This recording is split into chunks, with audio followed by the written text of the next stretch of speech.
અલિયા તું શું કરે છે? એક એક રોટલીમાં બબ્બે વાળ નીકળે છે. માણા હું ખાય? આપણી સગાઈની વાતો તમને યાદ છે? ના, ઈ દુઃખની વાતો હવે યાદ નથી. આપણી સગાઈ થઈ ને ત્યારે મેં તમને પૂછ્યું હતું કે તમને મારામાં શું સૌથી વધારે સારું લાગ્યું, તો તમે એમ કીધું તો તારા કાળા ભમર લાંબા વાળ. એ વાળ છે ને માથામાં હારા લાગે, રોટલીમાં હારા ન લાગે હો.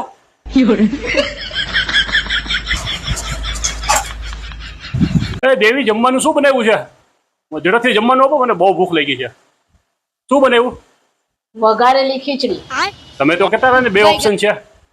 તો 2 જ ઓપ્શન છે ને. બીજું શું? ખાવું હોય તો ખાવ, ના ખાવું હોય તો કઈ નહીં. હમણાં છે ને અલી, મારા દેરાણીનો ફોન આવ્યો.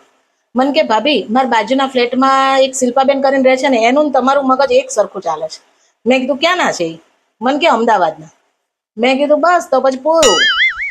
અમદાવાદ, સુરત અને બરોડા, આ બધાના મગજ છે ને એક સરખા જ ચાલે. ભગવાને એક જ બીબુ બનાવ્યું હતું અને પછી એ બીબુ બનાવીને તોડી નાખ્યું.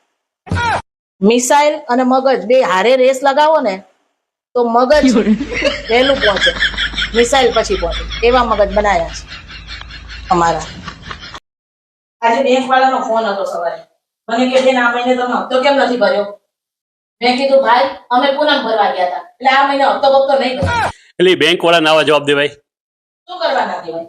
એ શું કરી લેવાનું હતું આપણને? એ કાંઈ કરશે ને તો પૂનમ થી અમાસ અને અમાસ થી પૂનમ આપણે બે મંદિરની બહાર બેહવાનો વારો આવશે.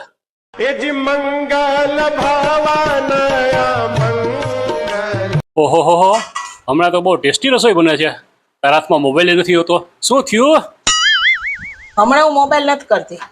શું થયું? અરે જે જુઓ એ આપણને સલાહો જ આપતા હોય, આમ કરો ને તેમ કરો ને આમ ના કરો ને. જાણે આપણે બુદ્ધિ વગર ના હોય, બુડથલ હોય, અકલ બઠા હોય. મોબાઈલ કરવાનું જ બંધ કરી દીધું. વાહ, આટલા વર્ષે કોકે તો કઈક તને સાચું કીધું. હું નો કહી કોઈ ક્યાંકથી તો તને જાણવા મળ્યું. કલાક એના ત્યાં ઉભી રહી. કોને ત્યાં? પૂછ્યા બેન ત્યાં. આ શું થયું? કાલે મેં એક વાટકો ભરીને અને એમને સેવ મમરા આપ્યા હતા. હા હા. તો આજે ચણા સ્મેલ આવીને તો હું તરત ગઈ. હા તો સાસુમાંથી બેન કે સમજ્યા જ નહીં. તો તે સેવ મમરા ચણા માટે આપ્યા હતા? હાસ તો વળી એવું જ હોય ને. દાળ નો ગળી એમને. જો બેલ વાગી, જો આવ્યા લાગે છે. કોનો ફોન હતો? ગીતાબેન નો ફોન હતો અમદાવાદ થી. શું કીધું?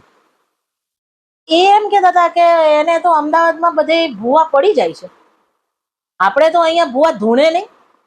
વાહ જ્ઞાનેશ્વરી દેવી વાહ. આ વખતે છે ને જ્ઞાનનું નોબેલ પારિતોષિક તમને જ મળવાનું છે. તારું જ્ઞાન અદ્ભુત છે હો. એ રસ્તા ઉપર ખાડા પડે ને એને અમદાવાદમાં ભૂવા કહેવાય.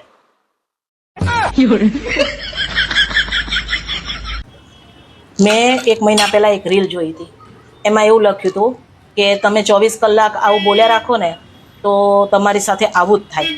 એમાં એમ લખ્યું હતું કે હું ખૂબ નસીબદાર છું, મારી આવક અને સમૃદ્ધિ વધી રહી છે, હું હંમેશા પ્રગતિ કરીશ, મારી સાથે જે પણ થશે ને બધું સારું જ થશે અને યુનિવર્સ આ બધું સાંભળશે અને મારી સાથે એવું જ કરશે. મેં તાર જીજાજીને 1 મહિનાની રજા લેવડાવી. મેં કીધું મારી હારે બેસી જાઓ અને આપણે બે આવું બધું બોલીએ. તો અમે 1 મહિનો બોલ્યા બોલ.